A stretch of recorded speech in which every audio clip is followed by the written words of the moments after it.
அரைப்பெருஞ்சி குபேர கடாட்சம் நம் அனைவருக்குமே வேணும்னு நினைப்போம்.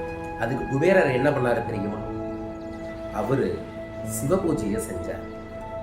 அவர் சிவனை பூஜை செஞ்சு சிவனோட நண்பரா மாறினார். அதனால குபேரரை சிவசகா என்று சொல்வார்கள். அதாவது சிவனின் சகோதரர், சிவனின் நண்பர் என்று சொல்வார்கள். அந்த குபேரர் ஒவ்வொரு பிரதோஷத்துக்கும் விரதம் இருப்பார் அப்படிங்கிற சூட்சமத்தை தெரிஞ்சுக்கங்க. மிக முக்கியமாக புதன்கிழமையில வரக்கூடிய பிரதோஷத்தை தான் குபேர பிரதோஷம்னு சொல்லுவாங்க. வரும் புதன்கிழமை அற்புதமான குபேர பிரதோஷம் வருகிறது. பிப்ரவரி 21 அன்றைய தினத்துல சிவபூஜை செய்தால் குபேர கடாட்சம் கிடைக்கும். சிவபூஜையோட சேர்ந்து குபேர பூஜையும் செய்தால் உங்களுக்கு அற்புதமான செல்வ வளம் பெறும். செல்வ காரிய தடைகள் சரியாக குபேர கடாட்சம் கிடைக்க அனைவரும் அன்னைக்கு விரதம் இருக்கு. எப்படி இருக்கணும்?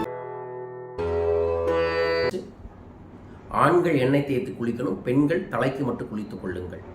பச்சை பயிரை கை நிறைய எடுத்து குளிச்சுட்டு வந்ததுக்கு அப்புறம் 8 முறை வலதுபுறமாக 8 முறை இடதுபுறமாக தலையில சுத்தி வடக்கு புறம் தூவி விட வேண்டும். இது செல்வ திஷ்டியை போக்கிடும்.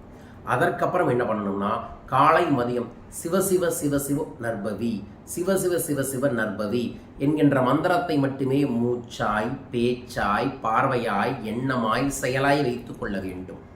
வைத்துக்கொண்டு சரியாக 4 மணிக்கு, மாலை 4 மணிக்கு மீண்டும் ஒரு முறை குளித்து விட்டு, வீட்டிலேயாக இருந்தால் ஒரு வெத்தலையில பிள்ளையார பிடிச்சு அது கூடயே சிவலிங்கத்தை பிடிச்சி சிவலிங்கத்துக்கு மேலே சுற்றியும் நீங்கள் பச்சை பயிரை பரப்பி விட்டு சென்டரில் சிவலிங்கத்தை பிடிச்சி அவருக்கு திருநீர் அபிஷேகம், குங்கும அபிஷேகம், அதற்கப்புறம் சந்தன அபிஷேகம், வில்வ இலை அபிஷேகம், புஷ்பத்தால் அபிஷேகம், அதுக்கப்புறம் சொர்ண அபிஷேகம்னு சொல்லக்கூடிய காசுல அபிஷேகம், 6 விதமான அபிஷேகங்களை பண்ணுங்க. 5 எழுத்து மந்திரத்தை சொல்லி 6 விதமான அபிஷேகங்கள் சொல்லணும். 5 எழுத்து மந்திரம் நம சிவாய.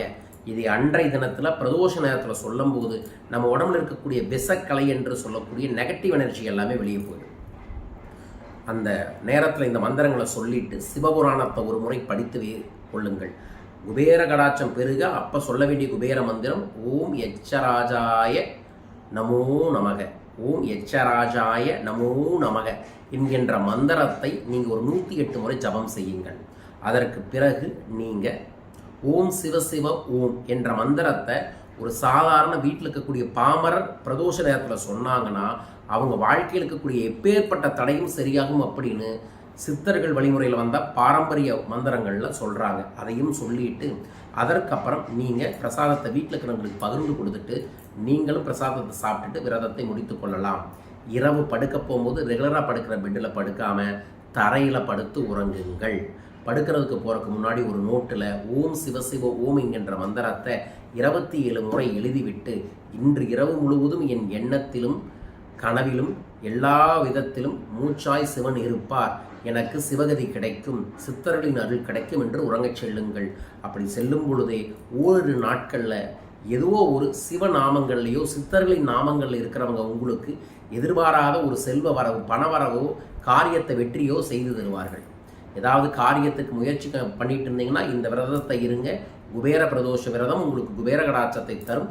வரும் புதன்கிழமை அனைவரும் இந்த விரதத்தை இருந்து சகல செல்வங்களையும் சகல ஐஸ்வர்யங்களையும் அபரீதமாக பெறுங்கள், பெற வேண்டுமென பிரார்த்திக்கின்றேன். வரும் மாசி மகத்தை முன்னிட்டு 10வது 12வது படிக்கக்கூடிய அரசு தேர்வு எழுதக்கூடிய குழந்தைகளுக்காக லட்சுமி ஹயகிரிவர் யாகத்தை ஏற்பாடு பண்ணியிருக்கோம் சென்னையில்.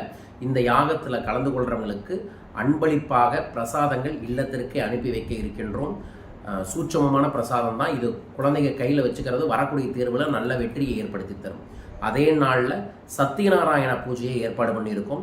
சத்தியமாய் நாராயணன் உங்களுக்கு செல்வ வளத்தை தரக்கூடியது. தன ஆகர்ஷண சத்தியநாராயண பூஜையில் கலந்துக்கிறவங்களுக்கு இந்த முறை 6 கோமதி சக்கரத்தை பிரசாதமாக தர இருக்கின்றோம். ஸோ தேவைப்படுறவங்க உங்கள் பேரை பதிவு செய்து கொள்ளுங்கள். கீழே இருக்கக்கூடிய தொலைபேசி எண்களை தொடர்பு கொண்டு பார்க்கக்கூடிய அனைவருக்குமே எல்லா விதங்களிலும் சகல ஐஸ்வர்யங்கள் விருக வேண்டுமென மனதார பிரார்த்திக்கின்றேன். நல்லது நடக்கட்டும், நன்மையில் விருகட்டும், வாழ்க. மீண்டும் ஒரு அற்புத பதிவில் சந்திப்போம்.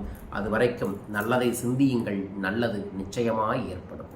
வாழ்க பணமுடன். நன்றிகள் கோடி.